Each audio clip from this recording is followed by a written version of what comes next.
Welcome to the Balaji science study centre. Balaji science study centre के इस channel पे आपका स्वागत है। मैं Sonu Kumar, maths guru and motivational speaker, Balaji science study centre के इस यूट्यूब चैनल पे आपका स्वागत करता हूं। मेरा जो प्रेजेंट वीडियो है वो लैंग्वेज पे आधारित मैट्रिक्स और डिटर्मिनेंट के क्वेश्चन से जुड़ा हुआ है। स्पेशली मैट्रिक्स का ये वीडियो है जिसमें मैं आपको बताऊंगा कि मैट्रिक्स के क्वेश्चन को किस तरह से सॉल्व किया जाता है, और स्पेशली इस वीडियो में मैं पहले बताऊंगा लैंग्वेज वाले प्रॉब्लम को और फिर कुछ मिसलेनियस क्वेश्चन को बताऊंगा जिसे देख के आप इसका फायदा उठा पाएंगे। तो आपको ध्यान रखना है कि मेरे इस पूरे वीडियो में बने रहना है, और जब तक आप इस पूरे वीडियो को नहीं देखेंगे तब तक आप इसका बिल्कुल भी फायदा नहीं उठा सकते हैं। तो चलिए स्टार्ट करते हैं लैंग्वेज वाले पहले प्रॉब्लम को। एक बार मैं फिर से बता दूं कि लैंग्वेज वाले प्रॉब्लम को जानने के लिए, बनाने के लिए आपको ये पता होना चाहिए कि जब भी हम लोग इसमें यूज करेंगे तो एक हॉरिजॉन्टल मैट्रिक्स और एक वर्टिकल मैट्रिक्स का यूज करेंगे। हमेशा हमारे पास एक हॉरिजॉन्टल मैट्रिक्स होना चाहिए और हमेशा हमारे पास एक वर्टिकल मैट्रिक्स होना चाहिए, यानी कि हम लोग डाटा को हॉरिजॉन्टल और वर्टिकल मैट्रिक्स के रूप में ही सजाएंगे। और दूसरी बात, हम एक बात का ख्याल रख सकते हैं कि हॉरिजॉन्टल मैट्रिक्स जब हम लोग बनाएंगे तो वो हमेशा कोशिश करेंगे क्वांटिटी को रखने का या कोशिश करेंगे अमाउंट को रखने का। जब लेकिन कीमत की बात होगी, रेट की बात होगी, तो हमेशा कोशिश करेंगे उसे वर्टिकल मैट्रिक्स के रूप में सजाने का। लेकिन आप स्वतंत्र हैं, आप इसे हॉरिजॉन्टल और वर्टिकल में इंटरचेंज करके भी सजा सकते हैं। ये मैंने आपको बस एक सुविधा के लिए बताया कि आप हॉरिजॉन्टल मैट्रिक्स में हमेशा कोशिश करेंगे कि क्वांटिटी रखने का, और वर्टिकल मैट्रिक्स में हमेशा कीमत रखने की कोशिश करेंगे। तो हमारे पास एक पहला क्वेश्चन है। हम लोग आते हैं, इस क्वेश्चन को पहले सॉल्व करेंगे। तो चलिए इस क्वेश्चन को सॉल्व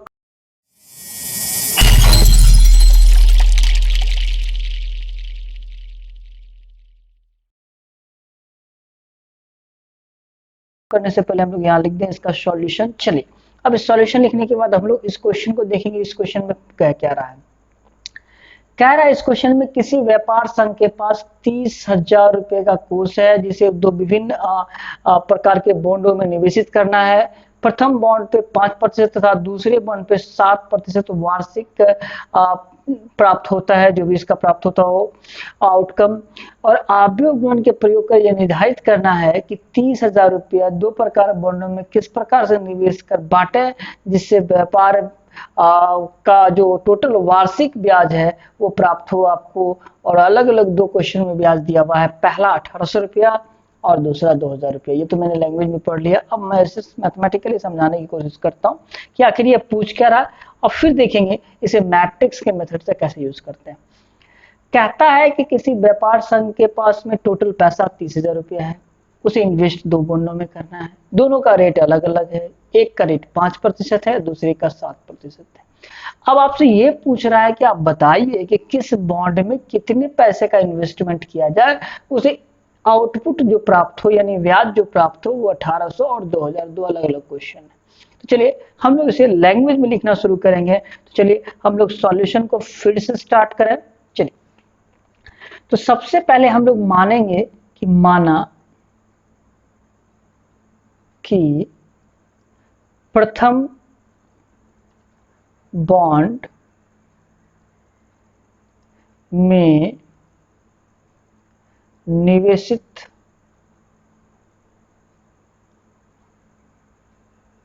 राशि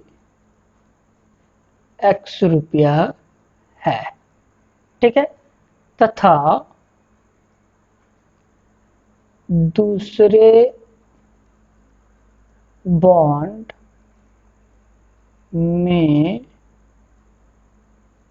में निवेशित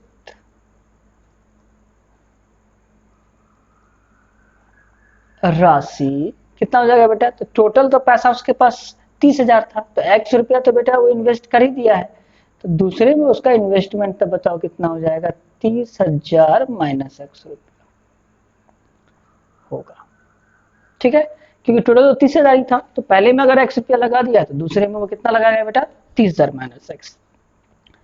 अब यहां पे क्या करना है, अब ये देखना है कि हमें मैट्रिक्स मानना होगा, तो हम लोग मैट्रिक्स को मानेंगे पुनः माना, ठीक है बेटा, पुनः माना। तो पहला मैट्रिक्स को हम लोग हॉरिजॉन्टल मैट्रिक्स के रूप में लेंगे और इसमें हम लोग क्या करते हैं बेटा, अमाउंट को देते हैं। तो हमारे पास पहला अमाउंट x रुपया है और दूसरा है हमारे पास 30,000 माइनस x रुपया। और मैंने बताया कि दूसरे को आपको वर्टिकल मानना होगा और वर्टिकल मैट्रिक्स हम लोग मानेंगे दर को, यानी 5% और दूसरा बेटा हमारा कितना है 7%। ये दोनों को हमने वर्टिकल मान लिया है। अब हमारा काम है कि मैट्रिक्स के मेथड से इसे सॉल्व करना है और इसके वैल्यू को निकालना है। तो हम लोग पहले क्वेश्चन में आएंगे जहां पे एक हमारे पास सी मैट्रिक्स होगा जो हमारा ब्याज को काउंट कर रहा है, टोटल ब्याज को काउंट करके बता रहा है कि हमें टोटल ब्याज कितना चाहिए। तो टोटल ब्याज बेटा कितना आपको चाहिए, 1800 रुपया। पहले क्वेश्चन में तो 1800 रुपया चाहिए, हमने इसे फिर से माना है। चलिए अब यहां लिखेंगे अकॉर्डिंग टू क्वेश्चन। क्या लिखेंगे बेटा, अकॉर्डिंग टू क्वेश्चन। तो क्वेश्चन के हिसाब से अगर देखा जाए तो कहता है कि a इंटू बी का जो मान होना चाहिए वो c के बराबर होना चाहिए। यानी कि कहने का मतलब है कि इसका टोटल, ये जो आपका टोटल और इसका टोटल गुना करने के बाद इस दोनों का जो रिजल्ट होना चाहिए तो ये टोटल 1800 के बराबर होना चाहिए, यानी इसके बराबर होना चाहिए। ठीक है, तो हम लोग यहाँ पे a का वैल्यू लिखेंगे। क्या a का वैल्यू बताओ बेटा, तो हमारे पास a का जो वैल्यू है वो है आपका x, 30,000 माइनस x, और b का वैल्यू बेटा कितना है 5%, यानी 5% का मतलब 5/100 और 7% का मतलब है 7/100। और हमारे पास c का जो वैल्यू दिया हुआ है बेटा वो कितना दिया हुआ है, 1800 रुपये। ठीक है, अब यहां से इसको थोड़ा सा मैट्रिक्स के जैसे मल्टीप्लिकेशन करते हैं। तो मैट्रिक्स से मल्टीप्लिकेशन में क्या करते हैं, पहले को इससे गुना करेंगे और इसको फिर इससे गुना करेंगे। तो बिल्कुल सेम वे में हम लोग मैट्रिक्स का मल्टीप्लिकेशन करेंगे। तो 5/100 को x से गुना करेंगे तो 5x/100, और फिर यहाँ पे किसी चीज का चिन्ह देंगे प्लस 7 को हम लोग गुना करेंगे। 7 को जब इससे गुना करेंगे तो कितना हो जाएगा बताओ बेटा, 2,10,000 माइनस 7x अपॉन 100। ठीक है बेटा, और बराबर के इस साइड में आपका कितना है 1800 रुपये। ठीक है, अब इस तरफ अगर थोड़ा सा हम लोग बढ़ें और इस दोनों का एडिशन करेंगे हम लोग, तो डिनोमिनेटर चूंकि दोनों का सेम है, नीचे वाला सेम है दोनों का, तो एडिशन होने में तो सिंपली एडिशन हो जाएगा। तो सिंपली इसको लिख देंगे 100, ऊपर में क्या लिखेंगे बेटा 5x प्लस 2,10,000 माइनस 7x, यहाँ बराबर में कितना लिख देंगे बेटा 1800 रुपया। ठीक है, और दोनों तरफ हम लोग मैट्रिक्स का तुलना करेंगे। अब तो दोनों तरफ आवयव का तुलना करेंगे। तो यहाँ से हम लोग लिखेंगे, ऊपर में 7 घटा लेंगे इसको, तो 2,10,000 upon 100 minus 2x equals to 1800। ठीक है, क्रॉस मल्टीप्लीकेशन करते हैं, इसको इधर रहने तो इसको इधर, तो 1,80,000 इक्वल्स टू 2,10,000 माइनस 2x। ठीक है, अब ये माइनस 2x को उठा के इसको उठा के इधर ले आते हैं। तो चलिए बताइए, तो 2x इज इक्वल्स टू 2,10,000 में 1,80,000 घटा लें, इसको डायरेक्ट घटा लेते हैं, इसको अगर इससे घटा लेंगे तो कितना आ जाएगा बताओ बेटा 30,000 रुपये। और अगर डिवाइड कर देंगे तो कितना आ जाएगा बेटा बताओ 15,000 रुपये। ठीक है, तो इसीलिए प्रथम अब अंग्रेजी आप करते रहोगे, इसलिए investment into first bond equals to x, यानी x का मान कितना था बेटा 15,000 रुपये। ठीक है, सेम चीज लिखेंगे हम लोग, और into second bond 30,000 minus x, यानी कितना बेटा, कितना हो जाएगा 30,000 माइनस x, यानी कि 30,000 माइनस 15,000 इज इक्वल्स टू 15,000। ठीक है, और इसी तरह से हम लोग को पता चल गया कि कितना इन्वेस्टमेंट करेगा।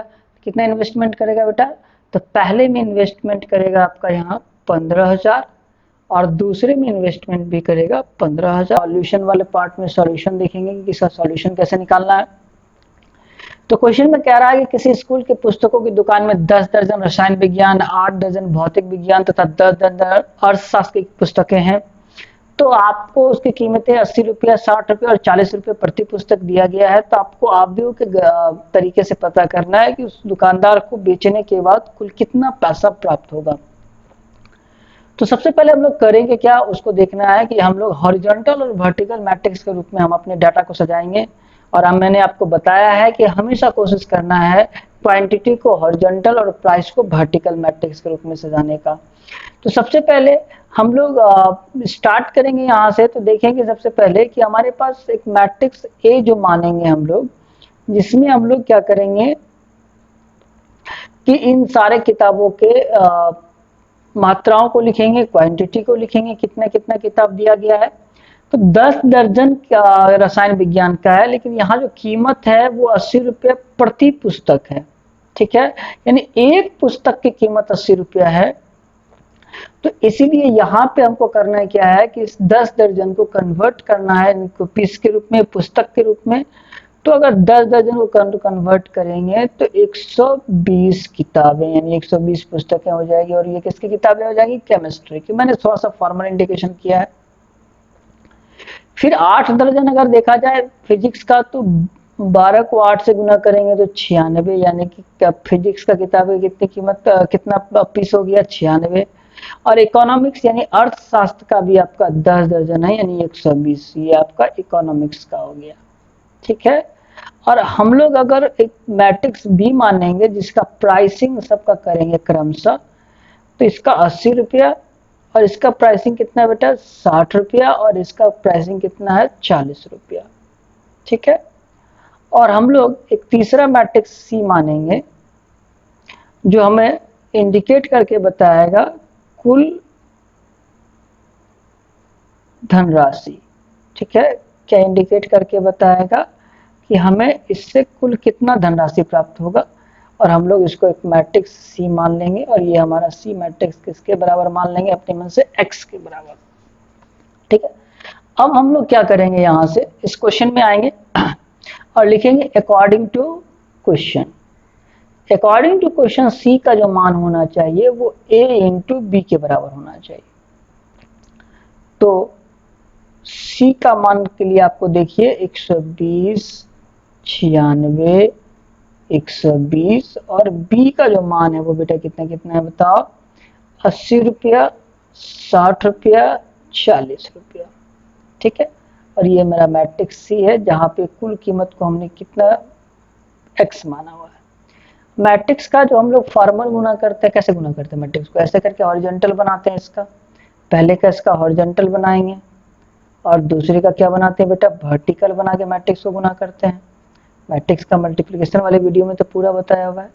चलिए बेटा, अब हम लोग इसको गुना करते हैं। तो गुना जैसे ही करेंगे तो ये पहले को गुना करके अगर लिखेंगे, इसको इसके साथ गुना करेंगे तो कितना आएगा, 9600 प्लस दूसरे को जैसे ही गुना करिएगा तो 5760 और 120 को 40 से गुना कीजिएगा तो 4800 रुपया।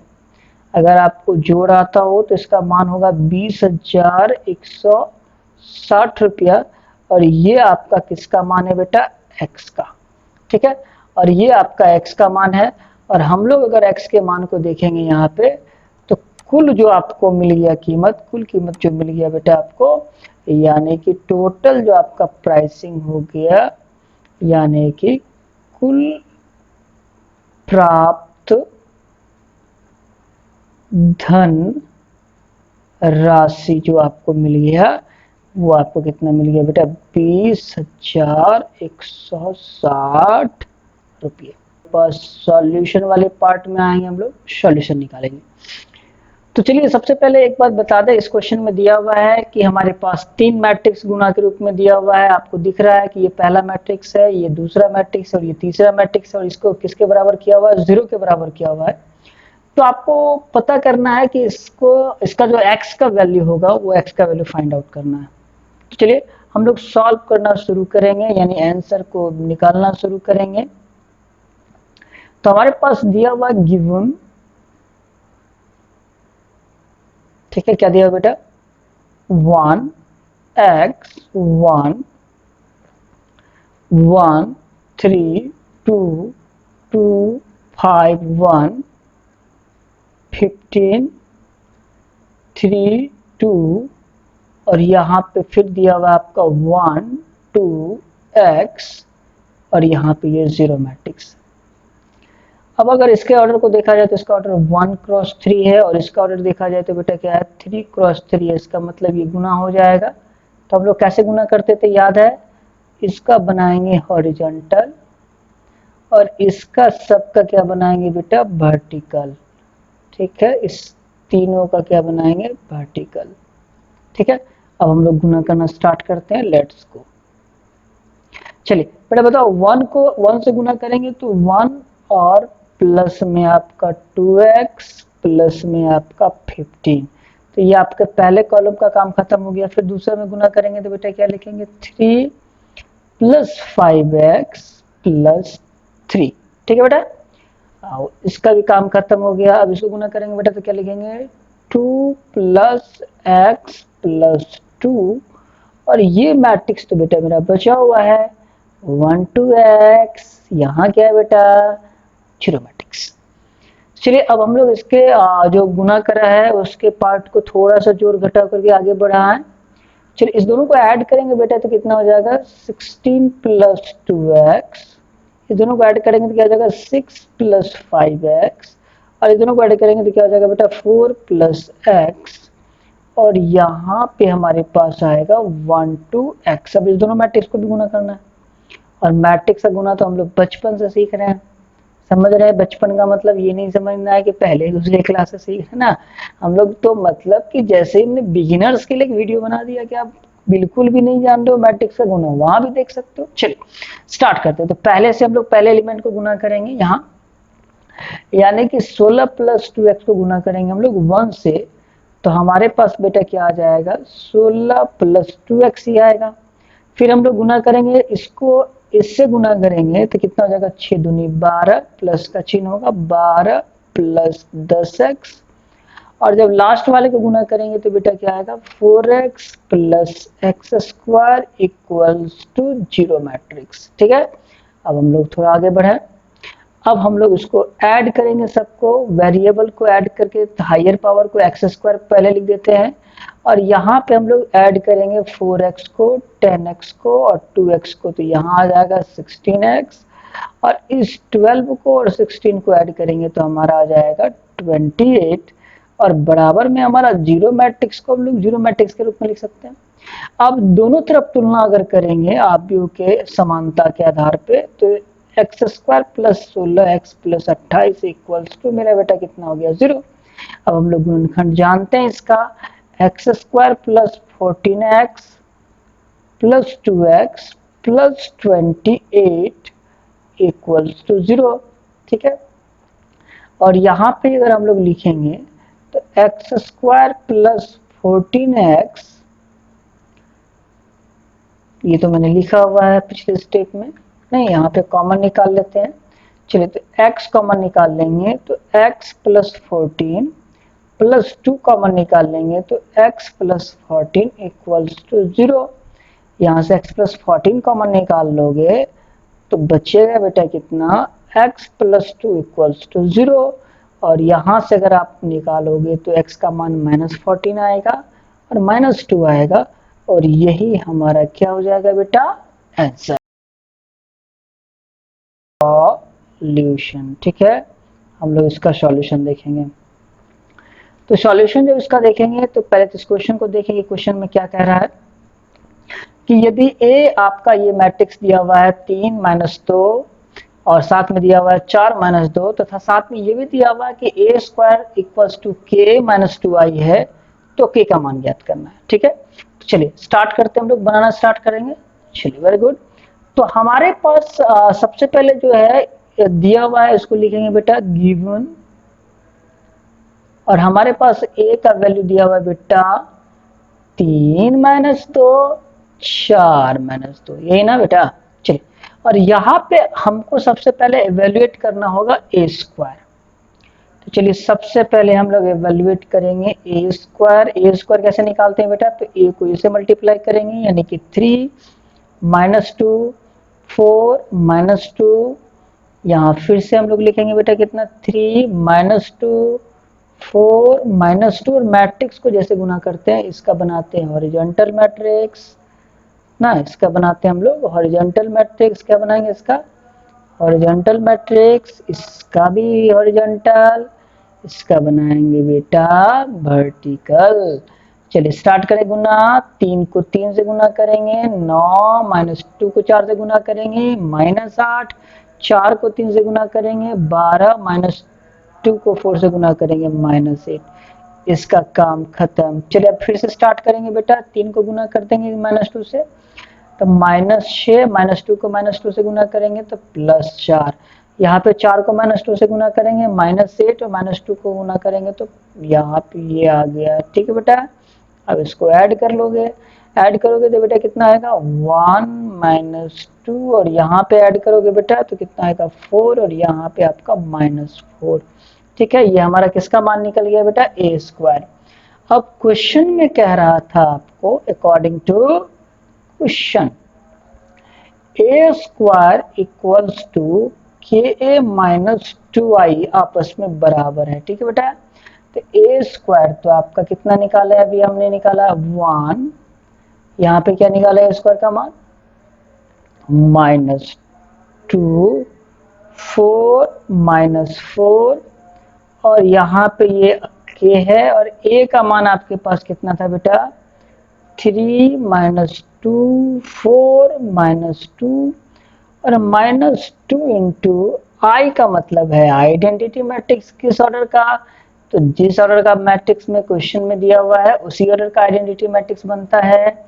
चलिए अब हम लोग यहाँ पे गुना करेंगे, तो यहाँ पे पहले मल्टीप्लाई कर लोगे बेटा, तो 3k minus 2k 4k minus 2k, और यहाँ माइनस सहित गुना कर देंगे बेटा, तो माइनस 2 0 0 माइनस 2, और इस साइड में आपका वही है, क्या है बेटा बताओ 1 माइनस 2 4 माइनस 4।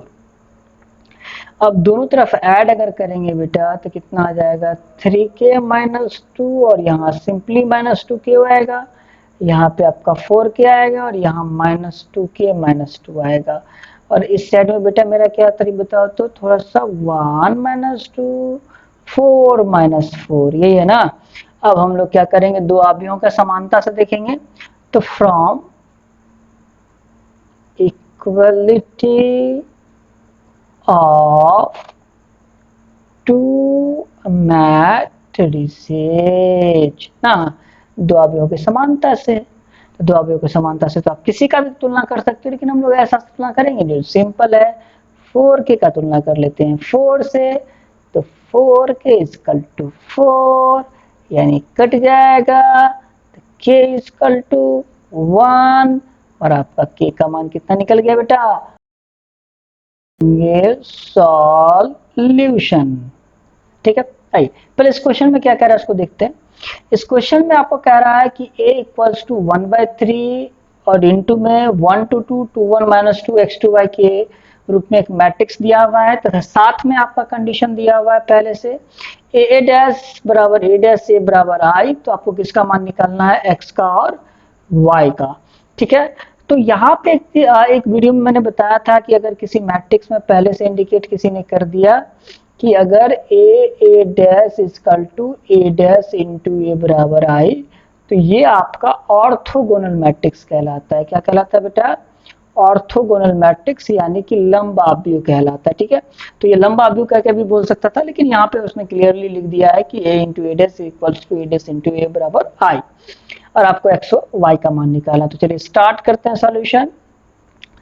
तो हमारे पास किसी भी वैल्यू का यूज कर सकते हैं, तो हम लोग यूज करते हैं a इंटू ए डैश बराबर आई का इस्तेमाल हम लोग करते हैं, यानी अकॉर्डिंग टू क्वेश्चन में दिया हुआ है a into A dash is equal to I. A का मान आपके पास कितना है बेटा, 1/3 1 2 2 2 1 माइनस 2 x 2 y, और ए डैश अगर निकालेंगे तो इसका क्या करना होगा, ट्रांसपोज निकालना होगा। ट्रांसपोज में समझते हैं कि रो को कॉलम में चेंज कर देना, ये रो को क्या करना है, इस तरह से घुमा देना, सीधे इस तरह से लिख देना है कॉलम के रूप में। तो आपके पास एक प्रॉपर्टी है k इंटू ए का dash equals to k into A dash, यानी कि अगर कोई कांस्टेंट किसी मैट्रिक्स के गुना के रूप में और टोटल का होल ट्रांसपोज निकालना है, तो k को आप बाहर निकाल के सिर्फ मैट्रिक्स ए का ट्रांसपोज निकालो। तो वही काम यहाँ पे करेंगे। 1/3 हमारा जो है यहाँ पे ये कांस्टेंट की तरह काम कर रहा है, तो यहाँ पे 1/3 ही रहेगा, और यहाँ पे हम उसके रो को कॉलम में चेंज करेंगे 1 2 2 2 1 माइनस 2 और x 2 y, और बराबर में इस साइड में आपका क्या है बेटा, आइडेंटिटी मैट्रिक्स। ठीक है, अब हम लोग थोड़ा आगे बढ़ेंगे। 1/3 और 1/3 को आप गुना करके एक साथ लिख सकते हो, तो गुना कर लोगे बेटा तो कितना आ जाएगा बताओ, 1/9। और अब आप मैट्रिक्स का गुना यहीं से शुरू कर देते हैं। पहले का बनाएंगे हॉरिजॉन्टल, और बेटा दूसरे का क्या बनाएंगे, वर्टिकल, और स्टार्ट करेंगे गुना को 1 से गुना स्टार्ट करना शुरू करेंगे, तो क्या आएगा बेटा बताओ, 1 + 4 + 4। ठीक है, फिर नीचे आएंगे कॉलम सेम रहेगा, तो फिर क्या हो जाएगा बेटा बताओ, 2 + 2, और यहाँ पे आपका आएगा -4। इसको इससे गुना करेंगे बेटा तो क्या आ जाएगा, x + 4 + 2y। ठीक है, अब इस कॉलम का काम खत्म हो गया, फिर से हमारा ये कॉलम स्टार्ट होगा। अब इसको गुना करेंगे फिर से इस 2 के साथ, तो क्या लिखेंगे बेटा बताओ, 2 + 2 - 4। चलिए इसको गुना करेंगे बेटा तो क्या हो जाएगा, 4 + 1 + 4। फिर इसको गुना करेंगे बेटा तो क्या हो जाएगा, 2x + 2 - 2y। ठीक है, अब इस तरफ अगर आप आओगे, फिर से इस कॉलम का काम खत्म हो जाएगा, तो हमारा ये कॉलम स्टार्ट होगा। अब फिर से यहाँ से गुना स्टार्ट करेंगे इसके साथ, क्या आएगा बेटा बताओ, x + 4 + 2y, और यहाँ गुना करेंगे तो बेटा क्या आ जाएगा, 2x + 2 - 2y, और यहाँ गुना करेंगे बेटा तो क्या आ जाएगा, x² + 4 + y²। ठीक है, और बराबर के इस साइड में बेटा आपका क्या है, आइडेंटिटी मैट्रिक्स ट्रिपल लाइन के साथ। तो हमने अभी तक इधर 1/9 था मेरा, इस साइड में 1/9 था, और इधर मेरा आइडेंटिटी मैट्रिक्स है। तो हम कर क्या सकते हैं बेटा कि इस 9 अगर बटे में है, तो यहाँ पे आपका ऊपर जाके उधर गुना हो सकता है उस साइड में जाके आइडेंटिटी मैट्रिक्स से। तो वही काम यहाँ पे करेंगे हम लोग। पहले तो इसको ऐड कर देंगे तो बेटा कितना हो जाएगा, 9, और यहाँ पे ऐड करेंगे तो इसका आएगा 0, और यहाँ पे आपका वही रहेगा x + 4 + 2y। यहाँ पे 0 आएगा, यहाँ ऐड करोगे तो आपका 9 आएगा, और यहाँ पे आएगा 2x + 2 - 2y। यहाँ पे आपका x + 4 + 2y, और यहाँ पे आपका आएगा 2x + 2 - 2y, और यहाँ पे आपका x² + 4 + y²। और ये इधर आके आपका क्या हो जाएगा, 9i, और i का मतलब क्या हो गया बेटा, 1 0 0 1 0 1 0 0 0 1। आइडेंटिटी मैट्रिक्स का तो मतलब यही होता है। 9 से मल्टीप्लाई कर देंगे, एक स्टेप और आपको बढ़ा देते हैं आपकी सुविधा के लिए। तो ये आपका यहाँ पे वही टर्म लिखाएगा, यहाँ पे कोई छेड़छाड़ नहीं होगा, 9 0 x plus 4 plus 2y 0 9 2x plus 2 minus 2y और यहाँ पे आपका आ गया x प्लस 4 प्लस 2y और फिर आपका ये आ गया 2x plus 2 minus 2y X square plus 4 plus Y square और यहाँ पे आपने मल्टीप्लाई करके लिखा है, यहाँ पे आपने मल्टीप्लाई करके लिखा है 9 0 0 0 9 0 0 0 9। अब दो अवयवों की समानता से अगर हम लोग देखेंगे, दो अवयवों को अगर हम लोग समान करेंगे तो हमारे पास यहाँ पे इसके बराबर में आपका 0 है, इसके बराबर में भी आपका 0 है और इसका मान 9 के बराबर है। उसी तरह से इधर भी कर सकते हैं, लेकिन आप देखो तो ये और ये सेम है और ये सेम है। इसका मतलब है कि अगर ये सब सेम है तो फिर आपको ज़्यादा छेड़छाड़ करने की ज़रूरत नहीं है और ज़्यादा हायर पावर वाले को लेने की ज़रूरत नहीं है। तो हम लोग इसका और इसका यूज़ करते हैं। तो यहाँ पे इसीलिए therefore x plus 4 plus 2y का मान 0 के बराबर करेंगे तो यहाँ से हमारा बन जाएगा x plus 2y equals to -4, equation first.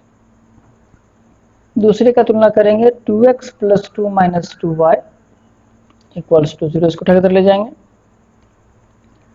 Is equals to -2, 2 common निकाल के काट लोगे तो x minus Y equal to -1, equation second. ठीक है, और अब हम लोग क्या करेंगे, इक्वेशन फर्स्ट और इक्वेशन सेकेंड को सॉल्व करेंगे। तो इसीलिए फिर से x प्लस, या फिर अगेन लिख दो यहाँ पे again x plus 2y equal to -4, equation first और x minus Y equals to -1, equation second. Simply अगर x को कैंसल आउट कर लेंगे तो हमारा बाहर निकल जाएगा, दोनों सेम है तो इसके साइन को अल्टरनेट करेंगे। यहाँ पे ये ऐड होकर कैंसल आउट हो जाएगा तो यहाँ पे ये दोनों ऐड होगा तो कितना हो जाएगा 3y और यहाँ पे आपका ये माइनस का चिन्ह क्या हो गया था बेटा, प्लस बन गया था। ठीक है, ये माइनस प्लस बन गया तो यहाँ ऐड करोगे तो -3 और यहाँ से y का मान निकल जाएगा -1। ठीक है, अब इस मान को कहीं भी रख सकते हैं, इक्वेशन फर्स्ट में ही रख सकते हैं। नाउ फ्रॉम इक्वेशन फर्स्ट आपका क्या हो गया x plus 2y equal to -4 और यहाँ पे आप मान रख दो y का मान -1 तो यहाँ -2 हो जाएगा इक्वल टू -4 और इसको उठा के उधर ले जाओ तो -4 प्लस 2 और x का मान यहाँ से आ गया -2। ठीक है, तो हमने देखा कि हमारे पास x का मान आ गया -2 और y का मान आ गया -1। जो कि क्वेश्चन का हमारा जो क्वेश्चन था वो डिमांड में भी यही किया हुआ था, क्वेश्चन में x और y का मान ही निकालना था हम लोगों को।